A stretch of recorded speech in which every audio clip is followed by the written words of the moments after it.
Wantirna is a suburb about 20 k's from Melbourne CBD towards the east. From a built form perspective, it's quite consistent character. We really took inspiration from the traditional 60s architecture of bricks and pitch roofs.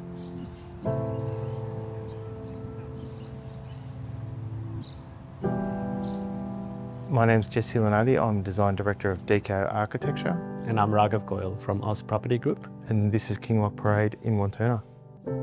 So the site was previously the Wantirna Heights School. It had a lot of significance in the local community. It was a good platform for us to build on, but also came with a strong sense of responsibility. We spoke to a lot of local businesses and really tried to understand what makes this place special. I think this was definitely the best collaboration because we're both committed to an outcome. We knew we had to achieve a very high sustainability standard right at the outset, and that was actually incorporated into the design very early on. What we're doing is looking at the whole of the site, the orientation, where we can get wind, where we can get cross ventilation, where we can get solar panels, where we need shading, and then we design the houses in reverse based on those aspects, which means we're getting a lot of different typologies, a lot of different house plans. The project achieved Best Design Excellence, which is one of the highest benchmarks you can achieve in this space.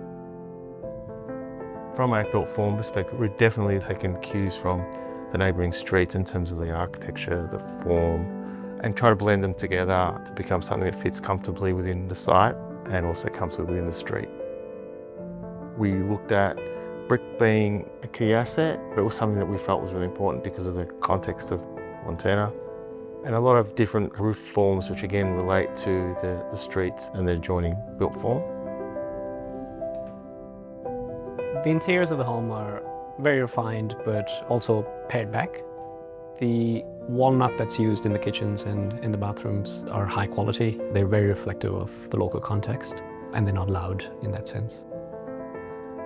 A lot of the times, medium density is done in one particular product that's sort of rolled out almost in a cookie cutter sort of fashion. That was something we wanted to avoid.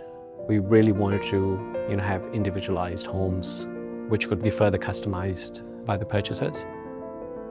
A unique part of most of the typologies also is how they have internal courtyards. It was an element that was quite celebrated in the mid-century. So bringing them back into this form where it hasn't been done for many years was quite interesting. It's actually created a very unique sort of aspect to the development. The blue-green spine was designed for 2 layers, and we really looked at it as an opportunity for engagement, having front doors in a less traditional way. And it also gives access for the public through to the park. So we were really interested in the way that it operated from a community aspect. A lot of the sustainability elements are actually contained within it.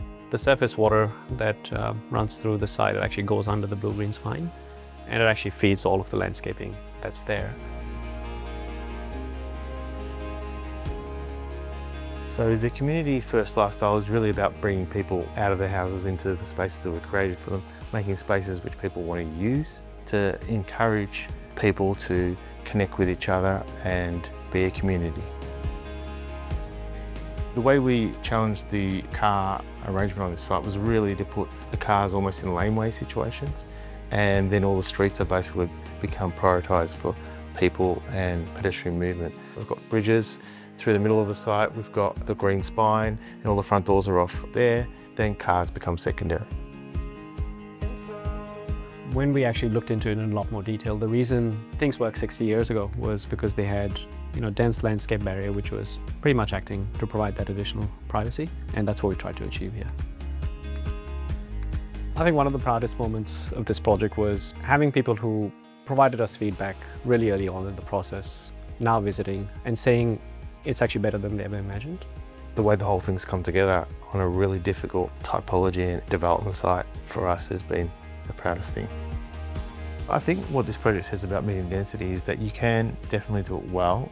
It really shows that good ideas belong everywhere, so they're not just for the most affluent suburbs. These elements can be incorporated in our established suburbs as well, and it's probably what Australia needs a lot more of.